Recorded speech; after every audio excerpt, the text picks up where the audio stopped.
kung isa ka sa babad sa social media ay malamang isa ka rin sa napatodo ang pagbuhakat ng pagtawa sa dalawang ito. Sila lang naman ang kinahumalingan ng mga babad sa internet ngayon dahil sa sobrang kwela ng mga vlogs nila. Now meet BMax and Borloloy ng BMax TV YouTube channel.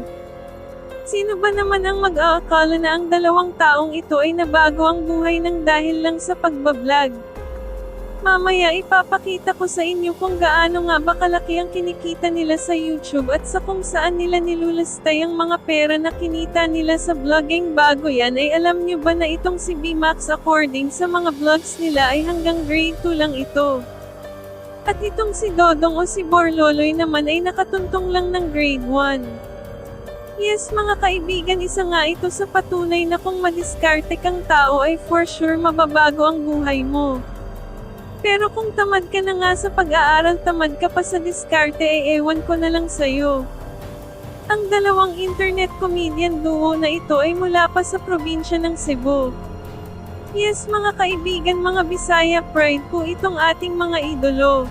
Tirinbiro ang pinagdaanan nila bago sila tuluyang sumikat, kaya kung ano man ang naabot nila ay deserve nila yun.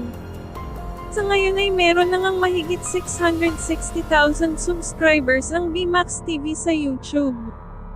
At ayon sa web na ito ay naka-accumulate sila ng mahigit 12 million views sa loob ng 30 days.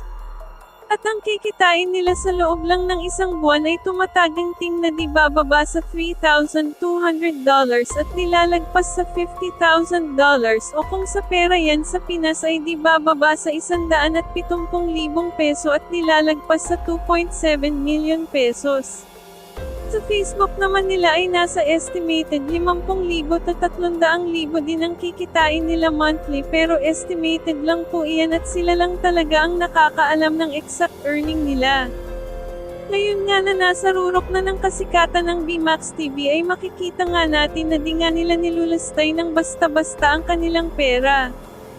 Pinag-iisipan talaga nila ito para magamit ng maayos para sa kanilang kinabukasan at sa kanilang pamilya, kaya abangan natin ang pagpapakita nila sa kanilang fruits of labor na bahay. Nakakamanghalang isipin na imbes na mag-focus sila sa kanilang mga sarili sa pera na kinikita nila ay nakuha pa nilang tumulong sa mga nangangailangan at pa-school supply sa mga bata. Kung isa ka sa namangha sa kabutihan ng BMax TV at nag-good vibes sa kanilang pagpapatawa, i-like and share nyo ang bidyong ito.